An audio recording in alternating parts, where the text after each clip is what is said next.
Hey, Tribe Builders! I'm super excited about my guest today, and I know I say that every day, but this one is different. This girl is so amazing. I've only met her in real life maybe once, tops twice, and I feel like I've known her, I don't know, since I was in third grade. She's really, really awesome. She has the same vibe that I do, except a little more dry, but she is so clever, and I'm so excited to talk to her about things, and she's just got like the attitude that I, kind of go towards sometimes. And yeah, I'm really excited to talk about her business because what she's built is so freaking cool. I tell people all the time about her. So yeah, without further ado, Helen Lavigne from Brookledge, New York, we're gonna say. But hi, Helen. Yeah, I'm upstate New York. Yeah, so whenever people say New York, they think of the city, and I'm like, I'm not the city. I live like 3 hours north of the city. So yeah. Yeah, no, and then you tell people what you got going on in the northern side of New York. I've got a couple things. So I own Brookledge, but it used to be a girls' summer camp, not Girl Scouts, but it was a company called Girls Inc., which is different than Girl Scouts. So I've learned a lot about it. And yeah, what I do here on the property is I have multiple short-term rental cabins, glamping tents. I'm working on some other stuff. And I also do events here. So weddings, retreats, corporate events. I'm actually adding music bingo for next month. So we're doing some different events here. That's Yeah, yeah. awesome. And the bread and butter of what you do in that business is It would be weddings and then the cabin rentals. Yeah, the weddings okay. were Gotcha. top dog.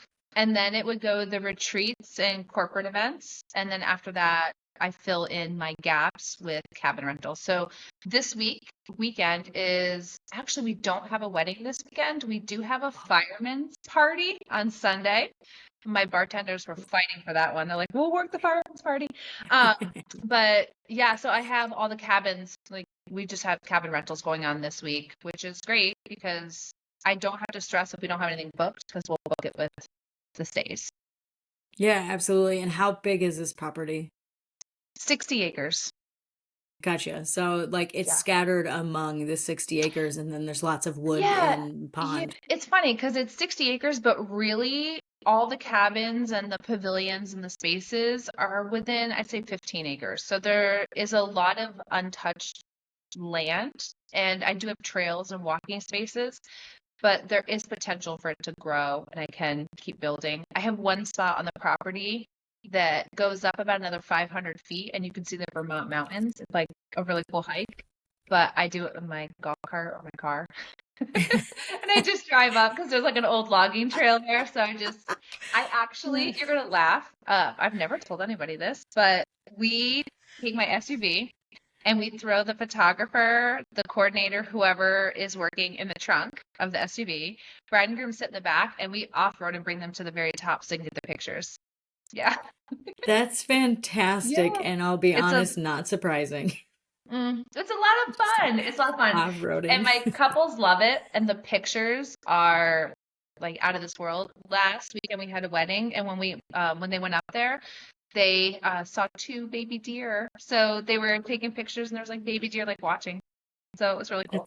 That's so awesome. I Yeah. love that. Like I love getting to talk to you about your property because you just do something really different than a lot of like I mean, you've kind of done this crossover of what, you started out with it being an Airbnb property and Yeah. then very fast turned it into, oh, we could do weddings. And can you kind of talk about that transition and how it came about? And if you like used Yeah. to do wedding stuff? Do you have any Yeah, experience so with weddings? it was a total fluke. It happened by accident, which I think the best things in life happen by accident.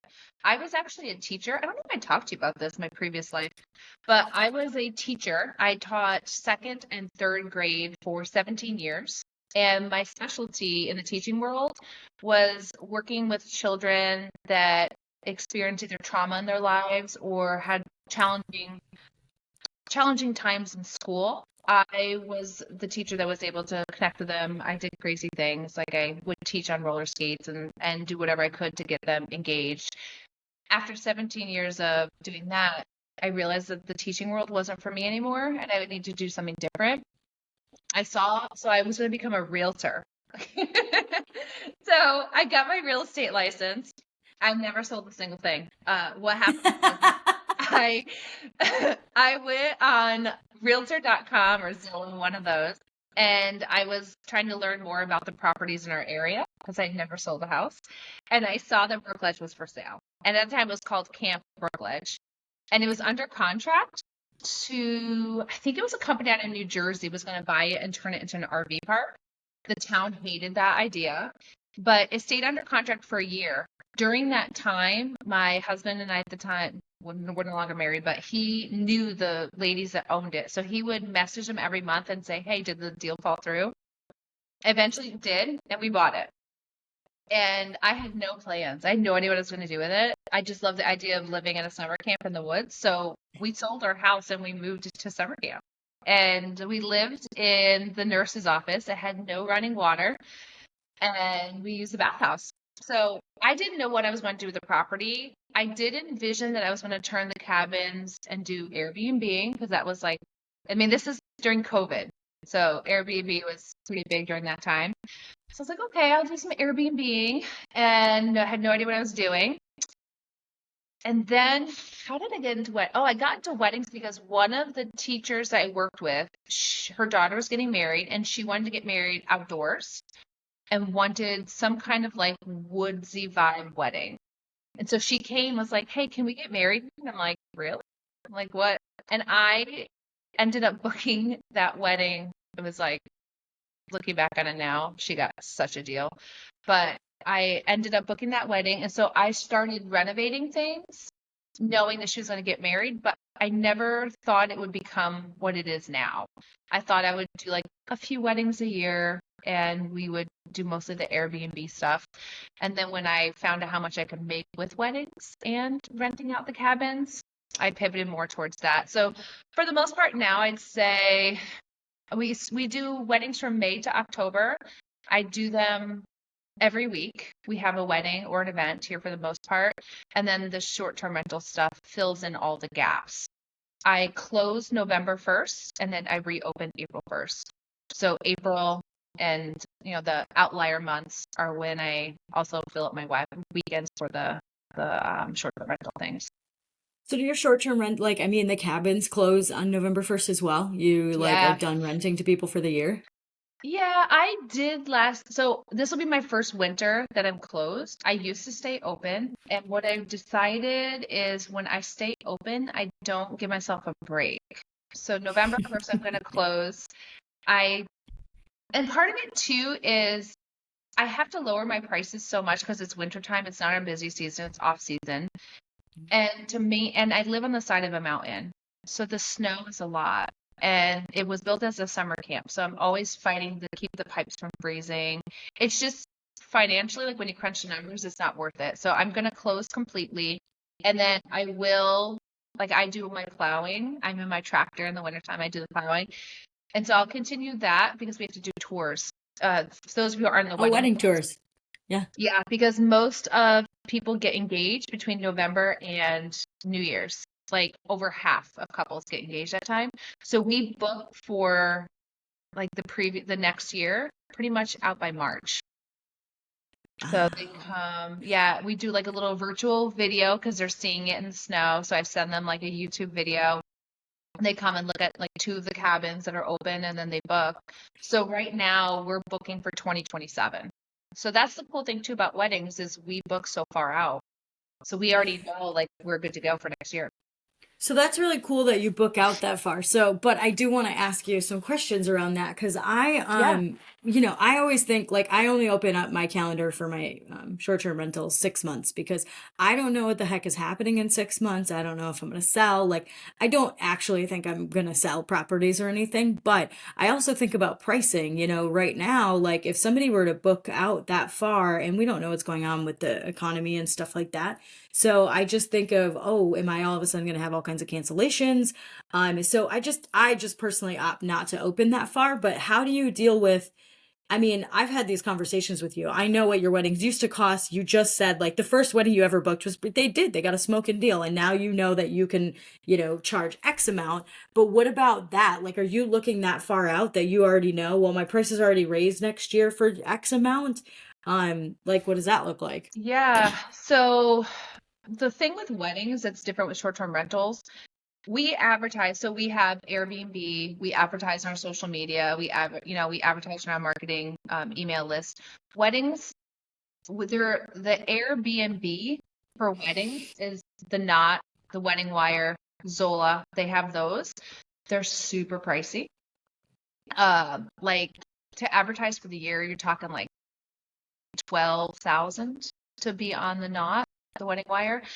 So we have to raise our prices for weddings to cover those things. So I know there's certain things that are fixed prices, and I know my staffing. So it does require a little extra staffing than it would. We have staffing in the short-term rental world as like our cleaners. We have our property managers. We have those different types of things. And the weddings, it's the same thing. So instead of my property manager, it's a coordinator. It's the same kind of idea. They're Mhm. very similar businesses in the sense that it's all hospitality, it's all providing services, it's all the amenities, it's your staffing, and it runs the same way. And so that's why it's kind of nice. Like, even though I have two separate businesses, they do merge together really well. If I didn't have the short-term rentals, I wouldn't have the weddings because people love it that it's a wedding weekend. That's what they're looking for right now. That's the big trend that's coming up. And so they kind of mirror. So when I made my pricing, and I'll tell you what my prices are right now. Even at our summit, I was at 17,000 a weekend when we were talking at the Colorado Summit. I'm now 19,000 for the weekend. And so that means they check in on Friday, they leave on Sunday. And with that, there's different things that are included, but I book those out first, and then I open up my Airbnb, or I unblock my calendar. I will unblock it this year in March for 2026. So Mhm. I block it 3 to 6 months out is what I'll do. And then we'll go from there. And when they pay 19 grand for the weekend, they get all the Mhm. cabins, they get like the whole Yep. entire property essentially. Do Yeah, you so do I have a long list of things they get with it. But if you look at your short-term rentals and you were to list everything that's included, for example, one of my cabins, it comes with a washer and dryer, it comes with a dishwasher, they have access to the hiking trails, they can float on the pond. Like, if you go through and list all of your things, they're included, and we upsell them. But it's the same thing with weddings. My weddings, they come with a coordinator. Well, the coordinator is there to make sure that everyone's being safe, and make sure that things are running the way they're supposed to be going. But it's the same thing as like a property manager. Your property manager or your person that's doing the inspections, that's included. It's Mhm. in there. They're checking to make sure your space is. So I just have to make sure I advertise and promote those things. But we have things like bathrooms. And you may say, like, of course there's bathrooms, but there are some venues that you're having to provide porta to potties. bring your own? Yeah, you would have Right. to bring your own or one of those trailers or something. So I highlight that we have bathhouses here. The bathhouses actually help me as well with my short-term rentals because I can add cabins and not have to add bathrooms because Hmm. they're already there. The showers, everything are there. So, and that goes on brand with a summer camp. You go use the bathhouses. So they mirror each other nicely, and they coexist and help one another. I couldn't be successful with weddings without the short-term rentals. Yeah, that's awesome. And then so you book out all your weekends. Do you guys ever do like a wedding on a Friday and then Yeah. somebody gets Saturday and Sunday? Like Mhm. how do you break that up? Yeah. So I'd say probably 80% of our couples do the overnight stays. I mean, that's what makes our space unique. But we do have some couples where it's more cost effective for them, where they might need the lodging and they'll just do the day. And if they do the day, so let's say they book a Saturday, then I will work really hard to sell Friday and Sunday. And then we'll do 3 weddings that weekend. Gotcha. We don't allow overnight stays. Like, if you book the day, you can't add a cabin. Like, you can't say, "Oh, can I just want to rent out the cottage and stay there." No, you can't. If you want to stay over, you got to rent the whole thing. There's no option because I'm going to sell Friday and Sunday as day options. Yeah, I was just about to say, so how the heck does it happen that you kind of like I think of the turnover of my 6 bedroom house when Mhm. we have somebody checking out in the morning and somebody checking out in the afternoon, like it's 6 bedrooms, like that's a really big clean. How do you guys prep the property, when the event ends at 11 o'clock at night? So they have 2 getting ready suites. and they can't use the bedrooms. They can't, so they're just getting ready in the spaces using the shower. So the turnover for that is very minimal.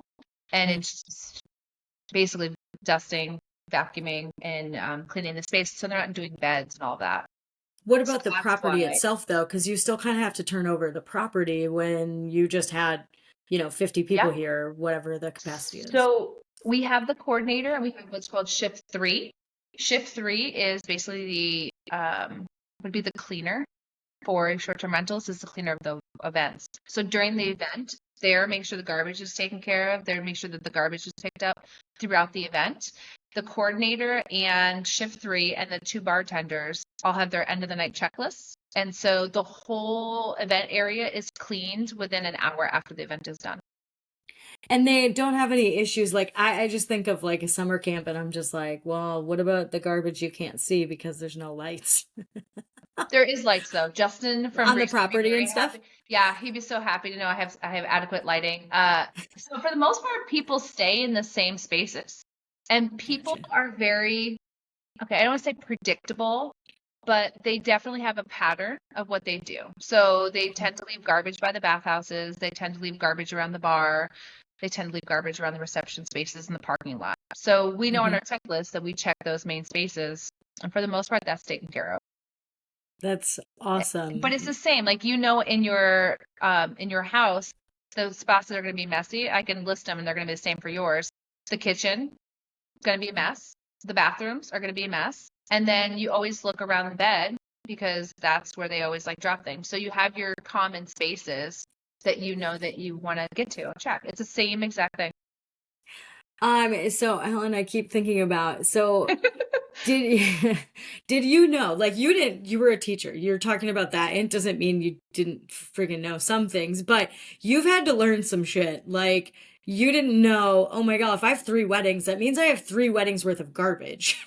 So Yeah. how did this learning curve happen? Was it just like, oh, new wedding, new things, new checklist, and then you just keep adding to it? Because the first time you do an event and realize how much garbage an event brings, like it's kind of Uh, like oh shoot, I need a bigger garbage cans. I need yeah. bigger like roll-offs or like tell me about that. Dumpsters. That's Yeah, right. there were a lot of things I had no idea, but I feel like same thing like when we did our first Airbnb, it was like, Mhm. whoa, first off, I did way too much for them.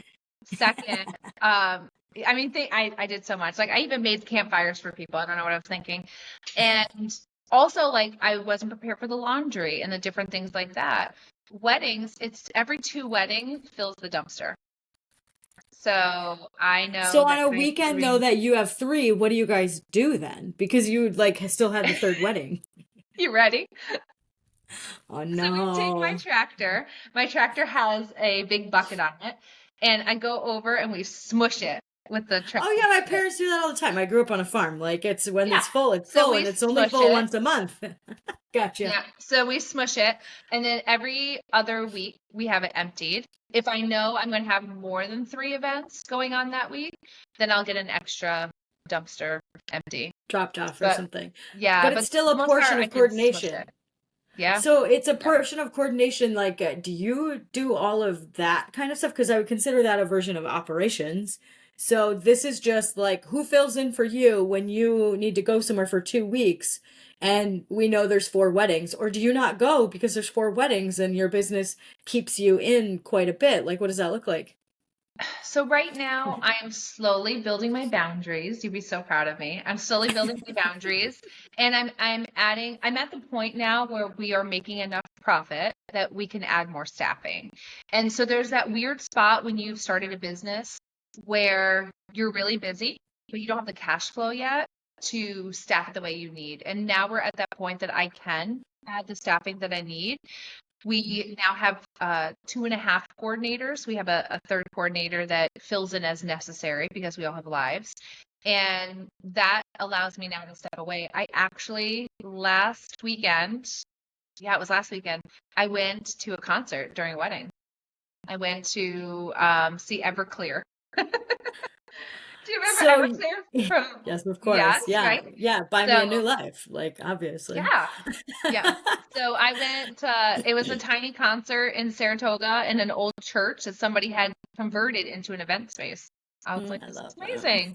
Yeah. It You're was like, like, oh, I'm gonna buy a church now. I did put it on my You thought list. about it. Of course you thought about it. I did. Yeah.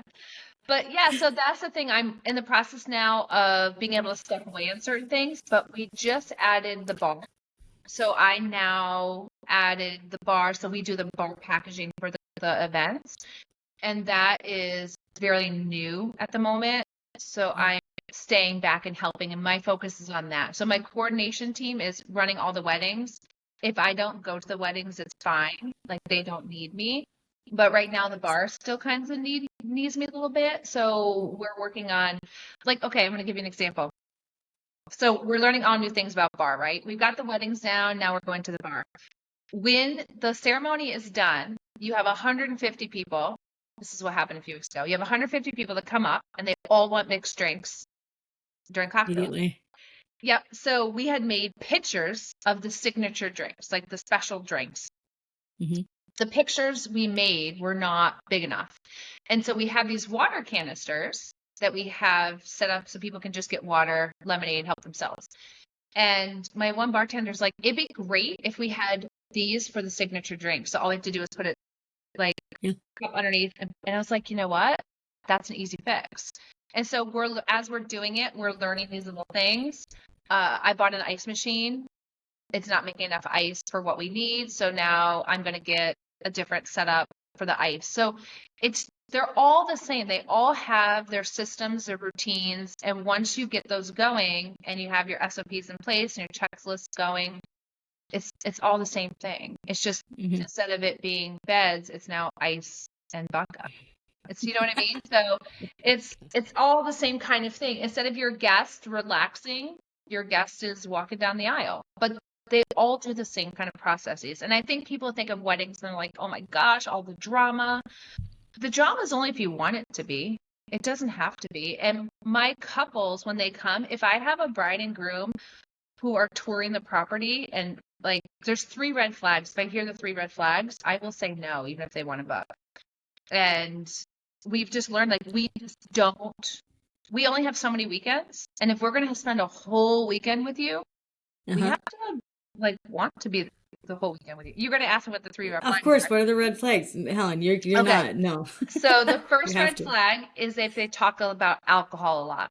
So if they ask more than like 3 times about bar packages, the alcohol policies, things like that, then that means they're going to just party the whole weekend, you know. And I don't want to say trash the place, but they're going to just make it a humongous party. So that's one of the red flags. Um, if they have, if they talk a lot about like, can we add more people to the cabin? I know you only sleep this many. Can we add more people to the cabin? How do you feel about cars, extra cars? Like, if they keep asking me about my rules and like Hmm. doing one more thing above them, like They're then gonna break the rules. they're going to break the rules. So that's red flag number 2. And then red flag number 3 is if they ask 0 questions. They don't ask any Oh. questions Huh. because that means they're not that they're not fully invested, but that we're going to end up having to help them a lot along the way. So I want somebody who's like, yep, I know I need these 3 things to make my wedding successful. If they come and they're like, I don't know, like we'll figure it out. No, that means we're figuring it out. And so that's my 3rd red flag. So how do you talk to that? Like, I mean, for real, they're there in person and they're like, yeah, we want to book. And you're like, I'll get back to you. Or Yeah. you say like, hey, it has to be a fit for both of us and I'm not feeling it. Like, how does that Well, look like? it's truly part of it is we may not be the venue for you. If the party is super important for you and you want to party, then you might want to be in a space that can really accommodate that. We have a bar, we're outdoors. We have some things that could be challenging for that. So and I will give them some names of venues. I'm like, this venue might be a better fit for you. I want to make sure that you have a great day. I want to make sure that your day is exactly what you want and envisioned. And I'm not going to be able to do that for you. I'm not going to be able to make that dream come to life. So this place might be a better fit. And I've done it to for 5 couples. I've said no Uh-huh. to 5. And have they like, push back on you or they're like, okay, and then they just Well, leave? I did have one that say, well, we'll give you more money. And I said, look, you could give me all the money in the world, but I can't make it happen for you. It's And still so my property. yeah, because at the end of the day, it's not worth it. One, my property's going to get trashed, or they're going to end up leaving me a really bad review. And Yeah. that's not worth it if I can't deliver on what they want. And we have those red flags too when we're looking in the short-term rentals and we're getting those those messages, and we know we're like, I'm not going to be able to deliver what they want. We know. And so we just hit, you know, decline, right? Yeah, So this is really interesting because I use that tactic a lot. Like whenever somebody like I'm thinking of like how do I do this prior to somebody checking in now that you're talking the way you are. But whenever somebody asks me a ton of questions and they've got problems like right away, it's like this didn't work and where is this and what's happening with this? I automatically go to it sounds like we might not be a good fit. Do you want to yes, find a different place or can I suggest a different place? They're already in there half the time. And usually people backtrack really, really fast and they're like, oh no, it's fine. Like, this, and this. And we end up being okay. But I'm happy to give somebody a refund if it means they leave. I just had this happen and I got my first 3-star review and I'm super, super bummed about it. But this man like booked for a week and a half for him and 3 of his employees and they got rained out and it was a really really hot day and our house is hot, it's from the 1880s, like I can really only do so much. Like if you want to hang out yeah, in the bedrooms, when it's 95 degrees out, it's just hard. So I had told him, I'm like, hey, it sounds like we might not be a good fit, and he refused to leave.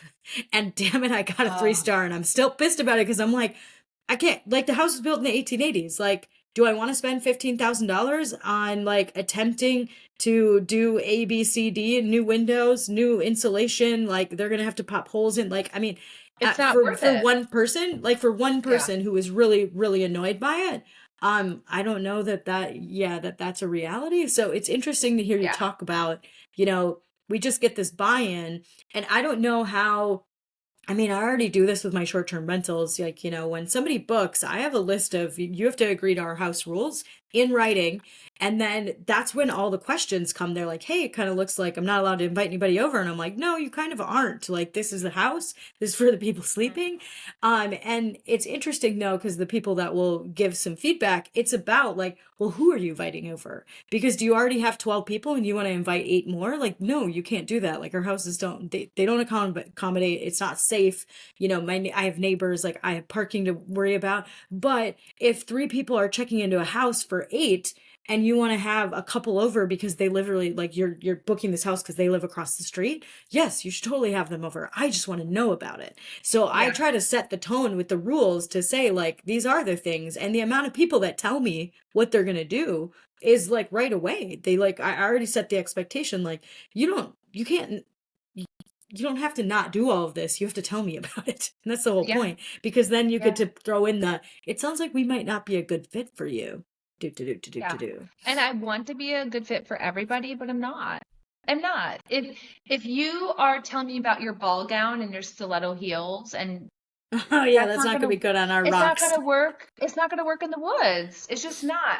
So if I'm not a good fit, that's okay. That's okay. Like I like chocolate cookies. I don't really care for oatmeal raisin. There's nothing wrong with oatmeal raisin. I just don't want it. Except they're I want chocolate gross. chip. Yeah. Sorry And if I'm making anyone mad. They're gross. but so that's the thing. It's okay if we're not the right fit. We're not. Mhm. And I have a cabin. It's called the cottage. It's my favorite on the property. The thing that blows my mind is it is 10 by 15. It's tiny. It's tiny. Mhm. It has a queen bed. There's no running water. It has a water canister for you to wash your hands. There's no power in it. It has a jackery, but it sits on a boulder What's a 20 feet jackery? high. A jackery is a portable generator. It's like, Oh, okay. yeah, it's like It about has this big. nothing. It is primitive, and you made it almost not primitive. Gotcha. Yes. But it sits on a boulder about 20 feet high with a wraparound deck. And it doesn't matter where you are, you hear the water that wraps around the boulders. And the water comes in 3 different directions and it all merges there. I Right. love that space because when I'm laying on the bed, I hear the water. When I'm laying in the hammock, I hear the water.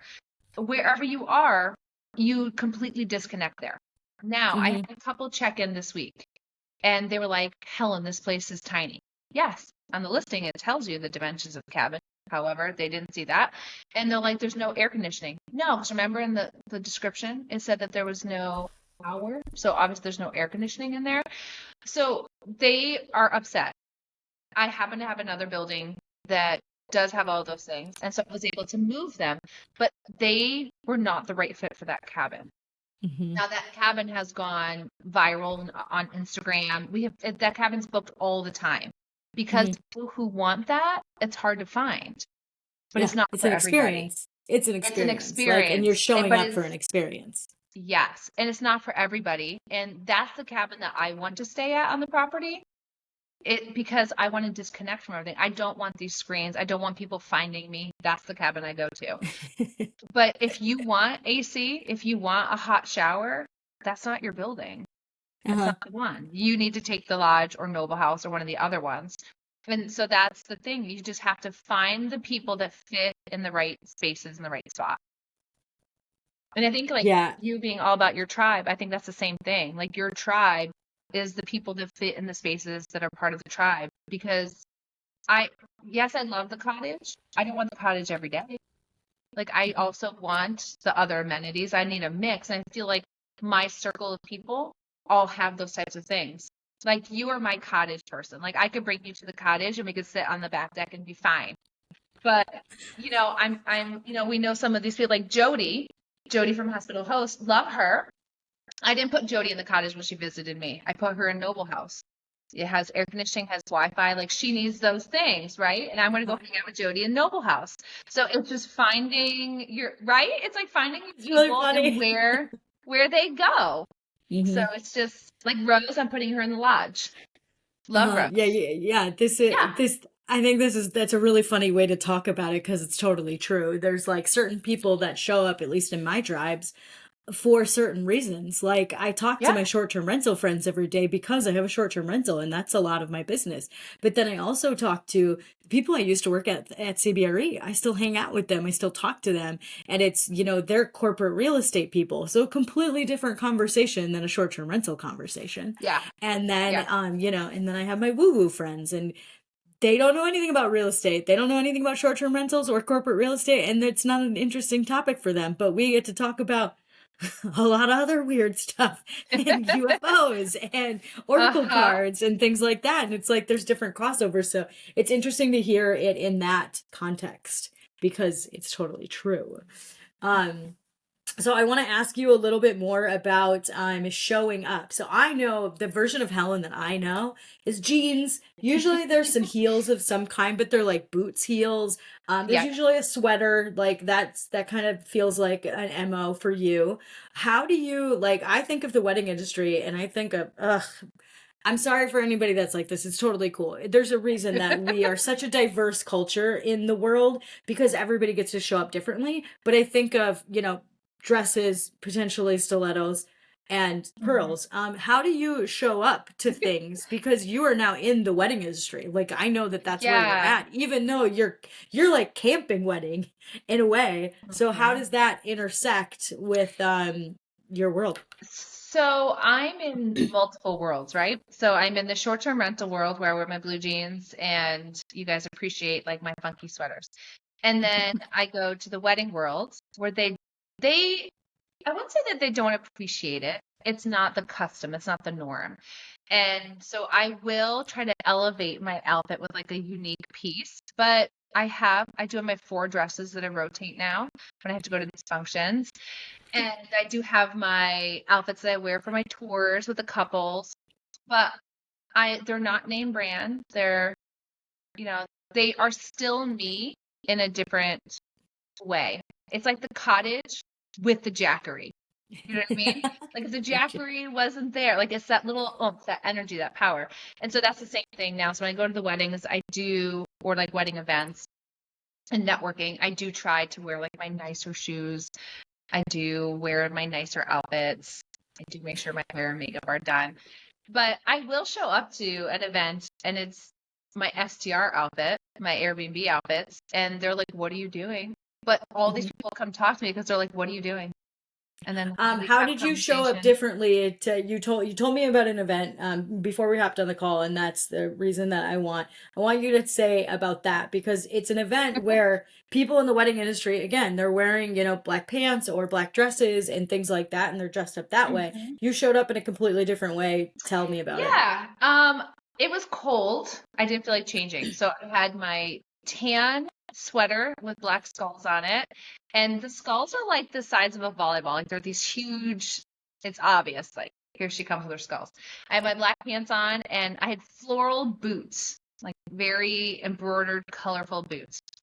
And this is not what you would wear for wedding related things. Most people wouldn't wear like skulls for wedding stuff. And people were asking me about the outfit, but the thing was, is it ended up becoming a good conversation starter, and I became known as like the girl that's a little different. But my weddings are a little different too, so I guess I'm on brand for me. It's just, it's Did just, you it is get what it is. did you make a lot of connections that day? I did actually some of my favorite photographers because I feel like photographers are quirky too. Like they're very Hmm. artistic and so they appreciated my outfit. And so I did connect with a lot of great photographers that now work here at the property and I have them on my vendor list. And for those of you who don't know what a vendor list is, when a couple books, they ask you who are your favorite people to work with weddings. So we have a list of like our favorite photographers, caterers, videographers, all of those types of things. And so some of the people I met on at that event are on my list now, and I share with couples. That's awesome. So have you Yeah. thought about using that as a tactic every time you go to like or was that more of a vendor conference or was that more of a, end user, so the people that are booking the weddings like the Yeah, brides? no, that was more of a vendor networking type event. What I did find though is when I'm doing things where we're going to have to talk to different people, I try to wear something that's a little different. So maybe I'll be all black, but I have this one sweater that's a what's it called? An Afghan. It's like like what you would put on the back of your couch, Uh-huh. but it's a sweater. So Uh-huh. like they just made it into a sweater. So I'll wear that and people are like, "What are you wearing?" But they love the sweater. They wouldn't wear it, but they love it. And so I try to wear those different pieces so that people like I So catch their attention you're and then you're the we can person that start they the remember. conversation. Yeah, or it's like when you go to a conference and someone's like all black with like a hot pink blazer. You remember that girl Mhm. with the hot pink blazer? So I try to do something along those lines. I wouldn't say I'm like great at it. Like I definitely have some fashion fails, but life is short. Like, who Do, cares? Who do you ever cares? do Like that in front of like potential guests or potential brides? Like would you do that same thing because of the fact that you would stand um out? And like again, you are a yeah. camp wedding. You're not even pretending to be a hotel wedding. You're a camp wedding. Yeah, I would. But the thing too is I will wear my comfort pieces, which is flannel and jeans and that kind of thing. But my couples also love that. Like they Mhm. love being outdoors. They love flannel. They love their jeans. They have a black lab. They drive an SUV. They hike the 26 peaks in the Adirondacks. Like they have their thing, on weekdays they go for craft beer at the local breweries. Like my couples fit a certain mold because of the way my space is laid out. I didn't do Mhm. that on purpose. It's just if you're going to be an outdoor person, if you're going to get married in the woods, you You're a love type of the woods. person. You Yeah, love for sure. nature. Yeah. So you don't love stilettos. You don't, you tend to not be glam. And Yeah. so I think Do they you can show up appreciate that with me. Do you show up that way when you do wedding tours at your place or when you go to a place that has all kinds of wedding venues and like kind of, a I'm bride not glam. expo? No, I'm But not do you glam. show up that way? Do you show No, I up don't show in, up glam. maybe jeans and like in a flannel because of the fact that those are the Um, people you're trying to bring in? fancier version. Fancier version. So Yeah, you wear like a fancy pretty necklace with a flannel or and a maybe skirt. rhinestones. Ah, all right, So no, right totally cool. now, my coordinators just walked in, and I'm looking at their outfits, and so they are on brand for the property. Like I'm seeing Brooke, she's got kind of like a jumper with flowers on. It's not like super formal. And Amber's got, she's all black. She's my all black, ready to go wedding gal. So I think our staff too reflects the same vibe as our couples. Okay, so I want to ask you a couple of questions that we typically ask, and the first one is called seemingly random connections. So it's about, tell me about a time that you met somebody in a really random way. It felt like, on a plane or, in line at the bank, and they actually changed, like they've ended up playing a meaningful role in your like business or in your life or something because of what it ended up being. So I don't know if I put out this energy, but I am very welcoming to like come join my big circle. I have my little circle and my big circle. And I'm willing to have all people be my big circle because I want to learn from them, and it's kind of like this melting pot. So my big circle is kind of full of unique people and where I've met them. So one of the ones, actually my coordinator, Brooke, I met her because my ex-husband owned an auto repair shop. Stick with me on the journey, okay? So my ex-husband owned an auto repair shop. We were new to this community. It's a tiny community called Middle Grove, and there was a gentleman who was trying to create more of like a business aspect for this small community to help promote businesses. So we attended this like business meetup kind of thing. It's like a chamber, it was like a mini chamber. So we go to that. We become friends with the guy who's running it. I then decide to have a baby. And so here comes Lexington, and I now need a babysitter. So the gentleman that I knew had a daughter. She was 16. Perfect. So we hire Brooke to be our babysitter. Now, over the years, Brooke has babysat, and now Lexington's 15. It doesn't need to be babysat anymore. But I've become close with the family. So Brooke's younger brother got married, and when we went to the wedding, I hadn't started weddings yet. We had done one. And she was talking to me about how she would be able to run this wedding and would be able to do the different things. So I was like, sweet, let me hire you and be a coordinator. She's like, okay, cool. Like, we'll do a couple weddings. I'm like, sounds great. So that's how Brooke came into my life. She was a babysitter, and now she's my head coordinator and helps with the other coordinators. So it's just funny. Like, I think too, we meet people and they evolve. They either grow with you and they take on different roles and aspects. But even like one of my bartenders, I knew her because Lexa was in first grade and he played with her son. And we went out for ice cream, and Lexa was like, "Oh, mom, that's Silas's mom." And so I started talking to her, and now she's one of my bartenders. So I think, and even my other bartender, I was her babysitter when I was a teenager. So I think that the people who are in my lives, like I have multiple people who are in my life, I hold them close and we grow. And if we don't grow, that's fine. Like that was, where it is. But a lot of the people who are here, my third bartender was one of my students in third grade. So Wild.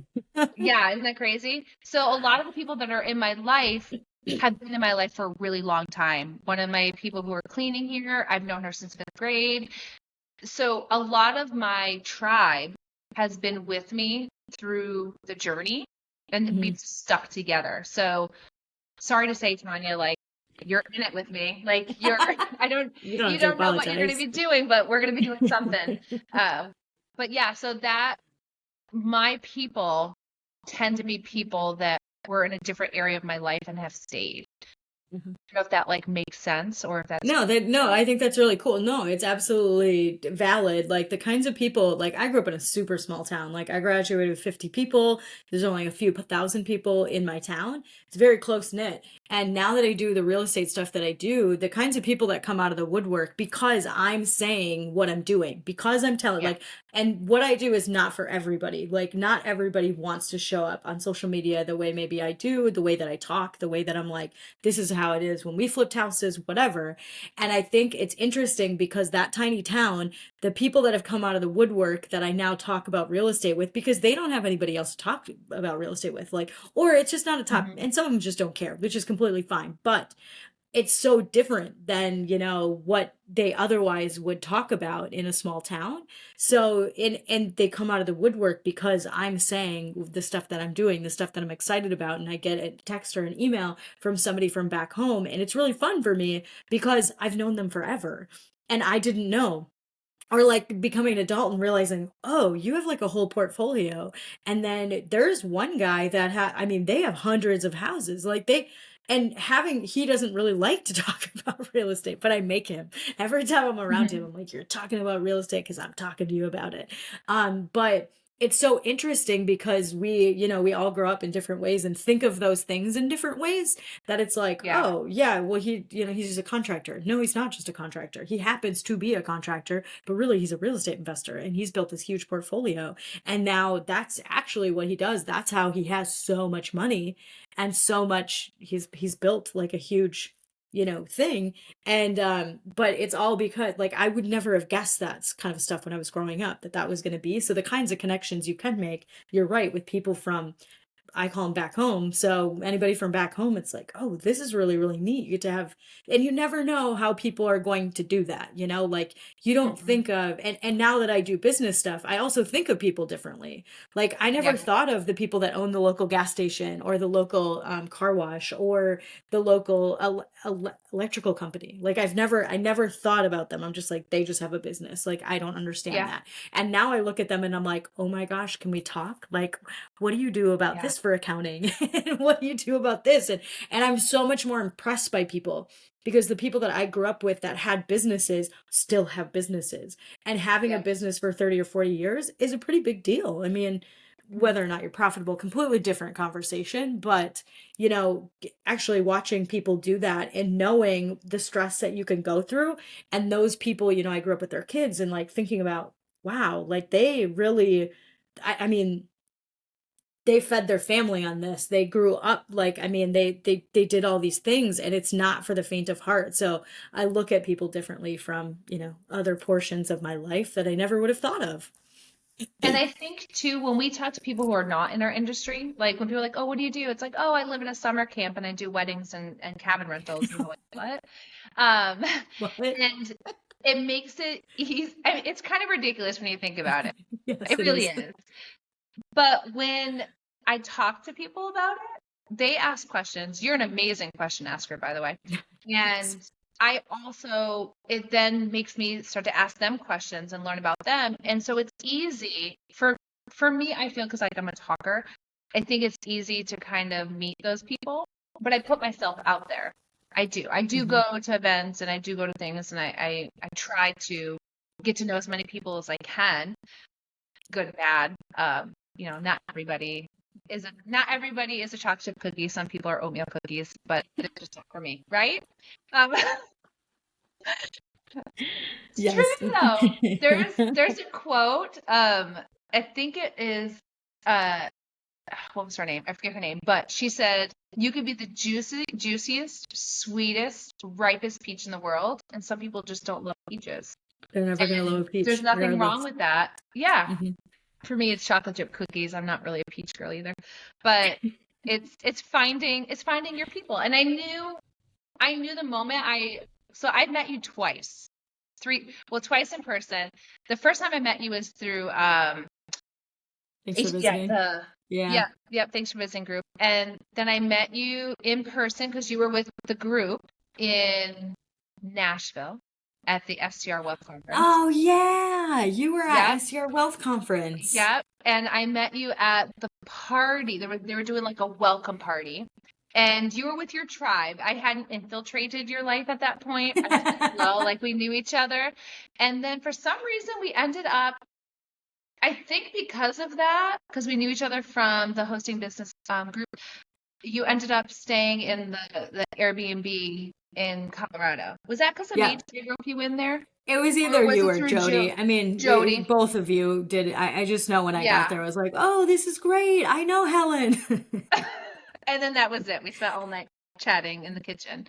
Mhm. But I think it's just funny. You were a chocolate chip cookie for me, but I think it's just funny to see like the people that you do mesh with right away. Like Mhm. right away. You're like, There's this a vibe. person is gonna be my person. And, the people that were staying with us in that group, a lot of them, I think only two I had met with outside of like the screen. All the Yeah. rest were I was meeting in person, and they were all chocolate chip cookies. Like they were all amazing people, and they all had these unique things that they offered and do, and the way that they do things are also different, which Hmm. is awesome. If you can learn, and it's like, why do you do that? Why do you make your beds that way? And you find, or how do you do your laundry? It's like, how do you maintain your toilet paper? It's like these things Hmm. that nobody else, unless you're in the industry, care about. And Yeah, then we're people ask weirdos me like, together.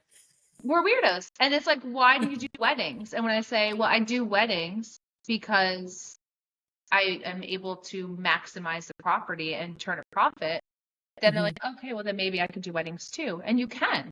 You can. And it's when I look on social media, there's so many couples out there looking for Airbnbs to rent that are do Hmm. weddings to properties. Like there people are already doing it.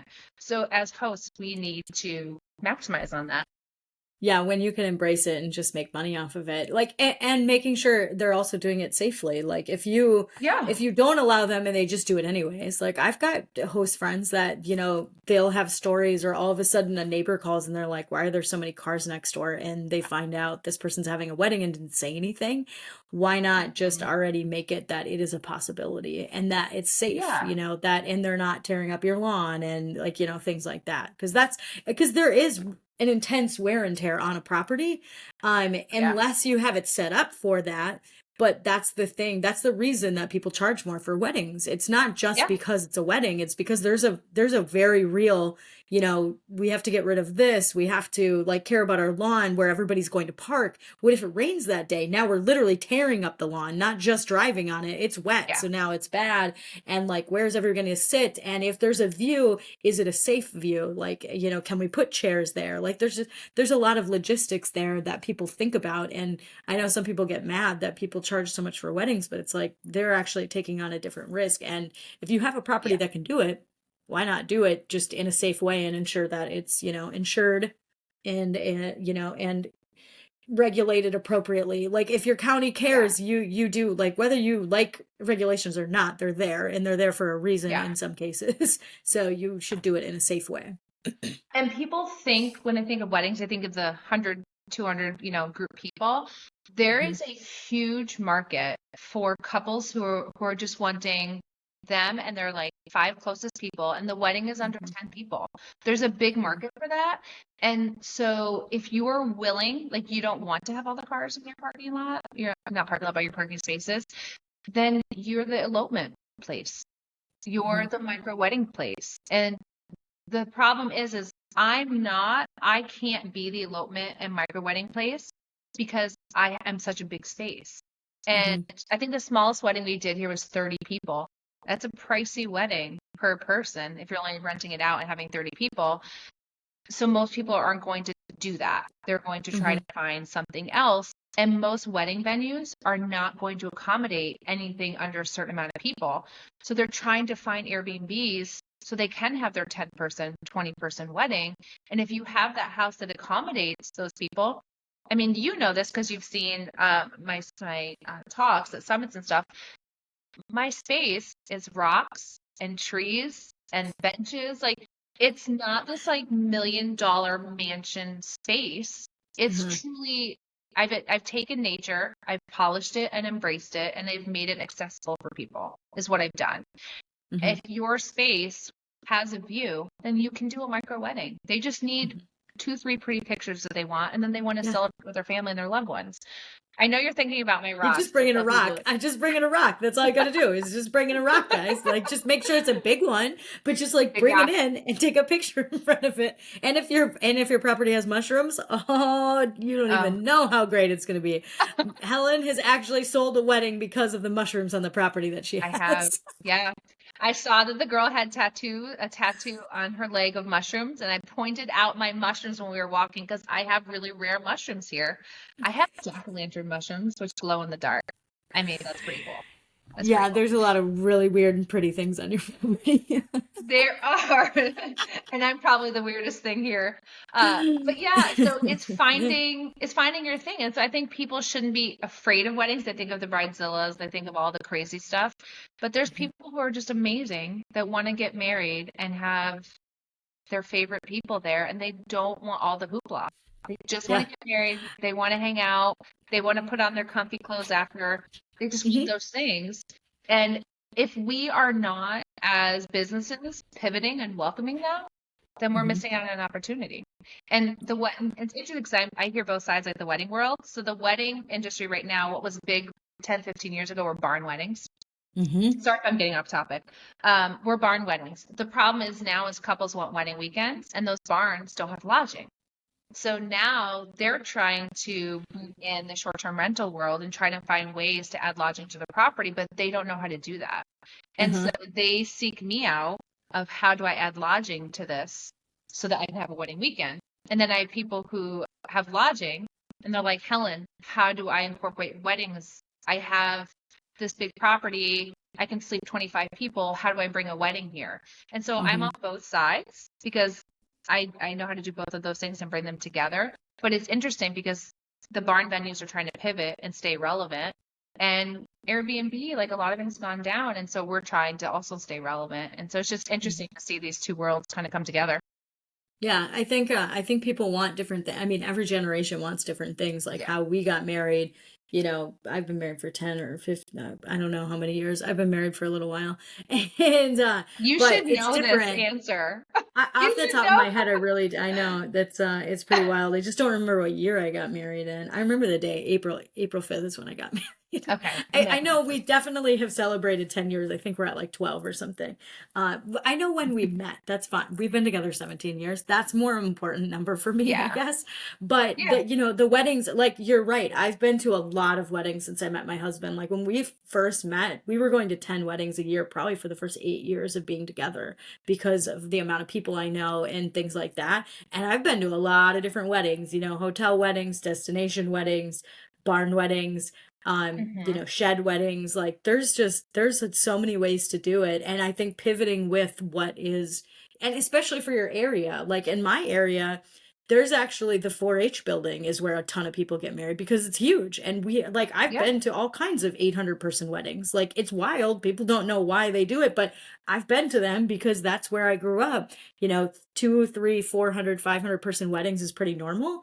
And, pivoting to know, like, I don't know who the first one was to have it in that shed, but now all kinds of people like to have it in that shed. So Yep. knowing the area for where you live, the kinds of people, like I grew up in a rural community and that's what, like, people either get married at the Legion, I mean, get married uptown at one of the churches and then their reception is at the Legion Club or it's at the fairgrounds or like those are the kinds of options, so knowing what it is and then knowing you could also provide something different. I mean, there are Yeah. new ways to do stuff like this that if you pivot and know that there's other opportunities. I mean, I love listening to you talk about the opportunities you've figured out with weddings. And if somebody gets a chance to see Helen talk about her wedding business, it's actually really really interesting because you have a different mind for, oh, well, we could do this. And you're just paying attention to your guests. That's like all you're doing, really. And then you're saying, cool, they keep at, like, we had this rainy wedding. So now we have like clear umbrellas that we can rent to them.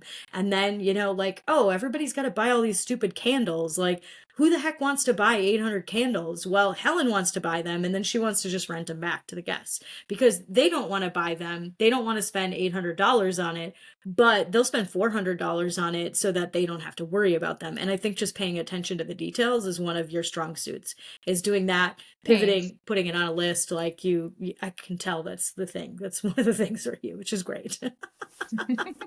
And how expensive things are. I've learned so quickly, like the cost of things. I don't know. Hmm. It's just Yeah, crazy. The no, cost no, of candles, yeah, like which is really, it feels insane. really silly, but it's totally true. And if you know that they're gonna buy them and sell them anyways, like we bought all of our chair covers because my husband really wanted chair covers. It's like, he chose a few things that he really cared about, and that was one of them. And then we had 400 chair covers to get rid of at the end. And, Yeah. And what are you you know, going to do it's with all of that? Yeah. well, we definitely Yeah. got rid of them. But still, like you do, like I mean, there's a reason there's rental, especially within wedding Yes. venues, is like, do you need all the tool in the world? Do you need all of the lights and the stringies and you know, nobody needs 300 or okay, 100. So I had a big wedding. So I did have, you know, a ton of people, but nobody really needs 100 clear umbrellas except for a wedding venue that's outdoors. Yes. Like no one Yeah. needs to buy those and then just like give them away because then someone has to bring that home and it's just trash. But you can use them 50 times Yeah. or you know Yeah. however many times. So And one of the things too, people are like, oh, I don't want to do weddings. Okay, fine, don't do weddings. But then how can you incorporate or connect to the weddings? Like a lot of people that listen to your podcast, I know are STR owners. So I'm going to give them a hot tip here. So one of the things you can do is that barn wedding venue, right? They are trying to stay relevant. So you have, let's say, 4 or 5 short-term rentals in the area. You're going to contact the barn and say, hey, look, I don't know if you're interested in doing wedding weekends, if you're wanting to incorporate that, but I have 5 Airbnbs around you. And so if you want to create a package, I'm happy to do that with you. And mhm, you've now saved a problem for them because they're trying to book their weekends. They don't have to build the lodging. You know how to do the lodging. And now you've just got your Airbnbs. They just booked out for the next year.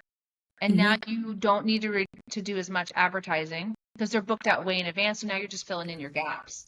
So ask to be on the vendor list. It doesn't cost you anything. Like all the vendors mhm, that are on my list, I even have Airbnbs on my list that don't belong to me mhm, because not they don't want everybody to stay on site. They might want Uncle Joe. They want their wedding party to stay here. So Uncle Joe needs a place to stay.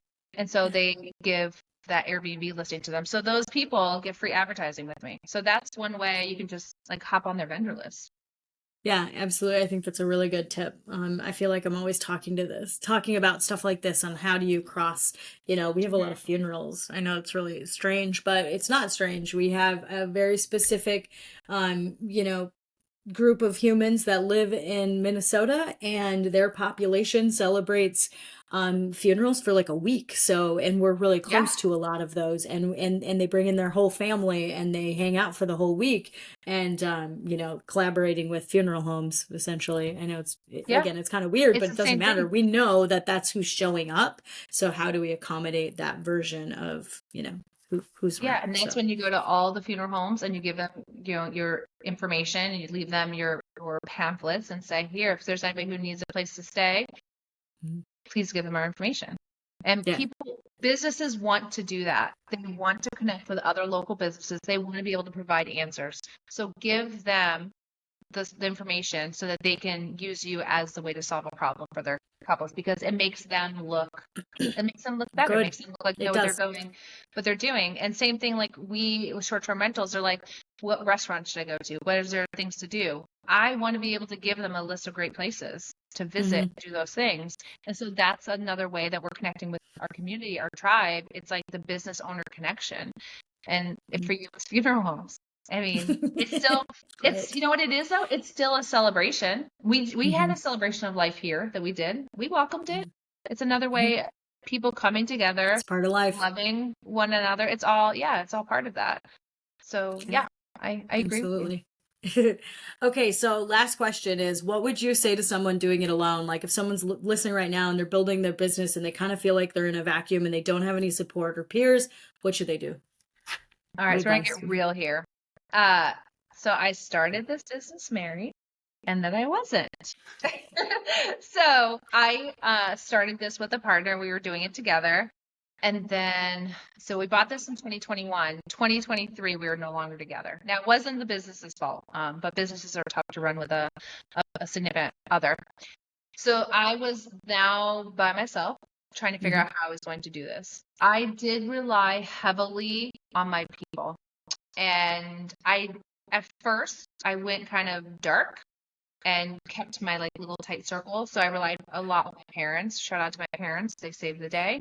And also my staff that was working here and just my really close friends.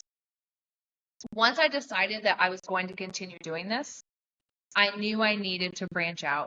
I had branched out and connected with people through Hospitable Host. You and I are both an author in volume 2 of that book.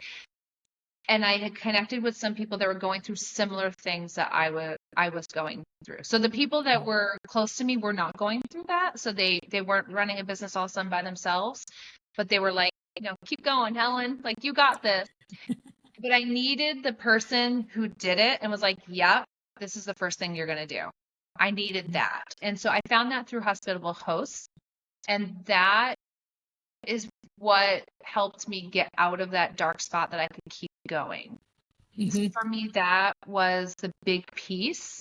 And because I felt, even though I had people cheerleading me on and encouraging me, I still felt very alone because they Hmm. didn't know how I was going to solve, my cash flow. Like I now am going down to a single income business, and now all the questions have to be answered by me. I don't have like a sounding board. So it was really important for me to have that sounding board and to find that person who was also doing it. Like, how did you organize your linens? How are you doing these weddings? How are you doing these different types of things? Who do you use for insurance? Hmm. Just all these like little things that add up to be a lot of big things. And so hospitable hosts, that worked out for me. And then I joined a business mastermind for weddings. Now, I was listening to one of your podcasts and you were talking about the differences between like a paid one and like a free one. I think you need both, but the paid one, I think people have more skin in the game, and so they're willing to show up and contribute and be more engaged and a part of it. And I think that was the difference of what I saw. But with the wedding one, I was able, and the reason I loved this group is I was able to say, hey, I have a couple that wants to do this, never heard of this. And I'll tell you the example. They wanted to have a live tattoo artist come to their wedding. And Oh. and we did it. It was awesome. I would do it Hmm. again. But I asked them, I said, what are some of the things I need to be thinking about? What are the things Yeah. I should be considering? And I was able to bounce those ideas off of them for people who've already done it. And I think that's the key. You need people who are creative thinkers, but you also need people who have the wisdom that they've done it. They've been around the block and they've done those things. And so that Hmm. was what was really important for me is I found it in two groups. So it was Hospitable Hosts, and then the other one was Kristen Binford's coaching group. And Hmm. they were what helped me elevate the business. Right? If I didn't Yeah. have that, I don't high fives are great and the hugs are great and the cheering is great, but The I need money's better. the I needed the answers to the problems. I Hmm. didn't know how to do this. And when 2023 happened, we were probably, I was just really starting the weddings at that point. So there Hmm. was a lot I didn't know. There was a lot I didn't know. We had done a few under our belt, but they weren't, I wouldn't say they weren't successful. They they hadn't built the systems for it yet. I Yeah. still No, needed to do absolutely. more. And you needed to find somebody to help you with that because it's just Yeah. not all that easy, when you're doing it by yourself, when you're just I mean, we can make it all up, but having best practices or having three people who have done this very specific situation, like, how did you do this? And then Yeah. knowing that you can choose a version of that, like, that's really nice. Yeah, Personally, it's I like it's it. nice to hear, and when you're in a group like that, people are like, "Well, I did it this way, and I did it this way, and I did it this way." And so what's nice is you can pull from what people share Hmm. and make it your own special chocolate chip cookie. Like there's millions of ways to do things, and so you have to find the way that works for you. And by hearing from different people, you're gathering all the ingredients, you're figuring out the recipe that works for you. Hmm. No, I totally agree with that. I say it all the time. Like, it was my favorite part about having a corporate job is because I had, like, and I was the youngest on the team. I had my pick of people that had already been in the business for 10, 20, 30 years. And then I got to get each of their opinions and then I got to meld it into what am I going, like, what's my course of action? Like, how am I going to take what they've learned and what their skill is and now bring it into how I want it to show up in, my project management, tactics or something like that. So it's pretty Yeah, cool. and people are amazing. They come up with such creative, unique things Well, that I live would have tattoo never. artist at a wedding. I've never It heard was of so that, but I'm cool. like, whoa, this is, It yeah, was like, really, really cool. so yeah, Yeah. being around those people, it's like, oh, you have a what kind of cabin? Like, I mean, there's so many cool ways to do everything. Yeah. Yeah. And I love seeing what people do.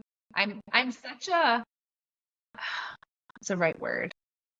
Like I'm a sponge for that kind of stuff. I want I want to take it all in. I want to learn as much as I can. That might be the teacher in me. I want to get all of the tips, the tricks, the hacks, the creativity. I want all of it. And I think that's why I do love going to conferences and summits and retreats and doing those different types of things, listening to podcasts. I just love that kind of wealth of knowledge that without this platform, we wouldn't have gotten that 20 years ago. I wouldn't be able to No. do what I'm doing now without those resources. Yeah, absolutely. I think that's the cool part about evolution is that everything can evolve into, sometimes some things are bad that we've evolved into in social Oh media and yeah. things, but there's so many good parts that like you can partake in the good parts and you can leave the bad parts out if you want. Oh, It's for it's a sure. And totally a it's like that possibility. with everything. It's like that Mhm. with every industry, every aspect has its pros and cons. So Mhm. yeah. Yeah, for sure. Okay. So, if somebody wanted to if somebody wants to ask you about wedding stuff, talk to you about things, is there a way they actually can do that? Or Yeah. like if somebody just wants to follow along, like where do they show up?